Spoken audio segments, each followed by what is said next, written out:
Business పీపుల్కి కానీ employees కానీ సిటీలో ఉండే అపార్ట్మెంట్ వర్సెస్ సిటీ బయట ఉండే మినీ విల్లా ఏది బెస్ట్ అంటారు? ఏది బెస్ట్ ఆప్షన్? అది ఒక రకంగా చూస్తే పర్సనల్ చాయిస్ అండి. మీరు సిటీలోనే ఉండి సిటీలో బిజినెస్ చేయాలి, మీ పిల్లలు సిటీలో స్కూల్ చదవాలి, సిటీలో హాస్పిటల్స్కి దగ్గర ఉండాలంటే సిటీలో సజెస్ట్ చేస్తాను నేను. అపార్ట్మెంట్ అయి ఉండొచ్చు, విల్లా అయి ఉండొచ్చు.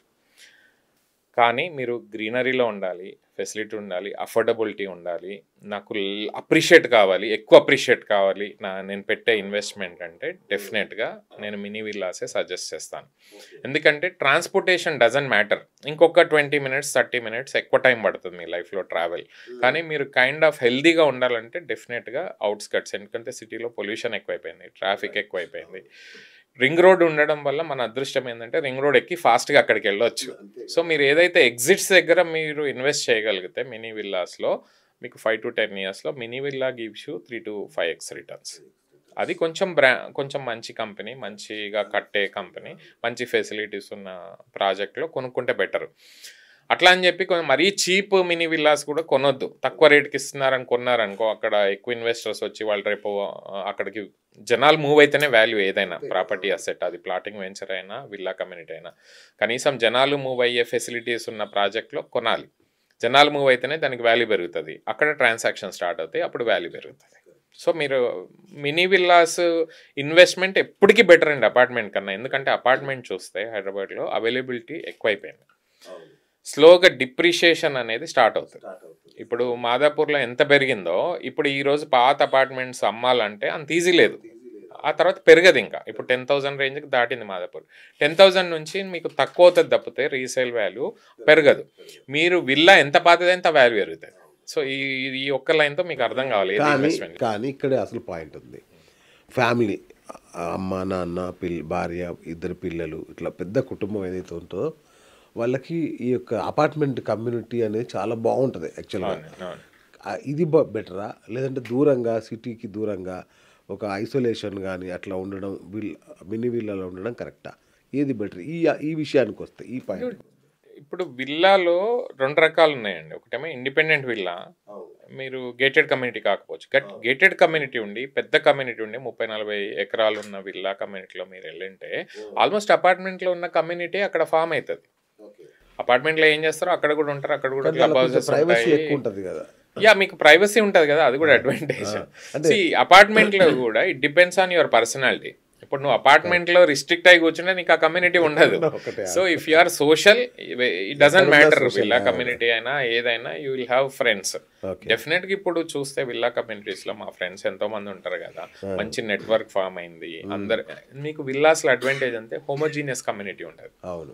అంటే ఒకటే ఇన్కమ్ లెవెల్ ఉన్న వాళ్ళు ఎక్కువ మంది ఉంటారు, సో ఆస్పిరేషనల్ ఉంటారు. సో వాళ్ళతో మనం కలిస్తే బిజినెస్ పర్స్పెక్టివ్లో, సోషల్ పర్స్పెక్టివ్లో, పార్టీ చేసుకోవడంలో, ఐడియాస్ పరంగా విల్లా కమ్యూనిటీస్లో చాలామంది కలిసి బిజినెస్లు చేశారు, వెంచర్స్ చేశారు, అలాంటివి జరిగినాయి విల్లా కమ్యూనిటీస్లో.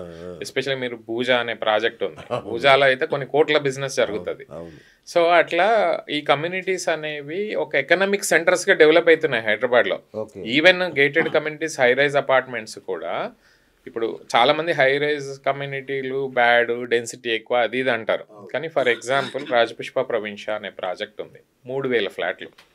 కానీ ఒక 3,000 ఫ్లాట్ల అపార్ట్మెంట్స్లో ఎంత ఎకనమీ ఉంటుంది మీరు అర్థం చేసుకోండి. 3,000 మందికి మేడ్స్ కావాలి, కార్ డ్రైవర్స్ కావాలి, క్విక్ కామర్స్ కావాలి, క్యాబ్స్ కావాలి, కొన్ని వేల మందికి ఇన్కమ్ జనరేటింగ్ ఆపర్చునిటీ ఆ ఒక్క కమ్యూనిటీ వల్ల అయింది, ఒక ఊర్లాగా అయిపోయింది.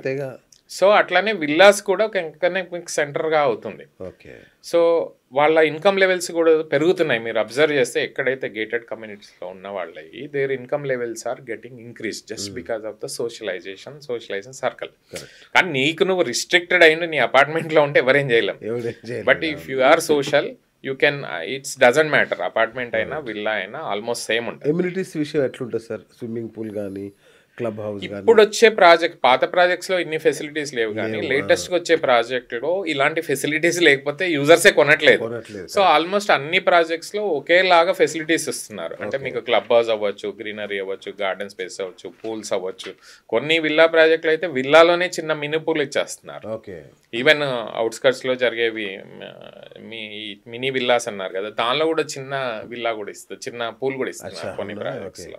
అట్లాంటి ఫెసిలిటీస్ ఉన్నాయి. విల్లాస్ కి అపార్ట్మెంట్స్ కి పెద్ద కమ్యూనిటీ లెవెల్లో అమ్యూనిటీస్ లెవెల్లో పెద్ద డిఫరెన్స్ ఉండదు. విల్లాస్ వర్టికల్ గా ఉంటది, ఇది హారిజాంటల్ గా ఉంటది అంతే. More greenery. సెక్యూరిటీ విషయంలో సెక్యూరిటీ పరంగా కూడా గేటెడ్ కమ్యూనిటీలో సెక్యూరిటీ ఉంటుంది, అంతా థర్డ్ పార్టీకి ఇచ్చేస్తున్నారు security. Apartment is more secured ఆబ్వియస్గా, ఎందుకంటే ఇట్స్ వర్టికల్ కదా. Apartment is more secured. విల్లాలో there are chances that people might barge in inside, but ఇప్పుడు కాకపోతే జాగ్రత్తలు ఎవరి జాగ్రత్తలు వాళ్ళు తీసుకుంటున్నారు. ఆయన ఆబ్వియస్లీ ఇప్పుడు ఎవరు కూడా మన వాళ్ళు క్యాష్లు ఇవన్నీ ఉంచుకోవట్లేదు కదా, ఆల్మోస్ట్ జీరో అవుతుంది. ఇంకా మూవింగ్ ఫార్వర్డ్ 4-5 years లో మనకు అసలు రెగ్యులర్ మనీ అంటూ ఉండదు. ఈవెన్ బంగారం గింగారం కూడా ఇంతకు ముందు ఇలా ఎవరు కొని దాచుకునే పరిస్థితి కూడా లేదు, బ్యాంక్ లాకర్స్ లో పెట్టేసుకున్నారు. So I don't think even మీకు హైదరాబాద్ ఈజ్ సేఫ్. ఎట్లా అంటే మీకు తెలుసు కదా ఎన్ని సీసీ కెమెరాస్ ఉన్నాయో.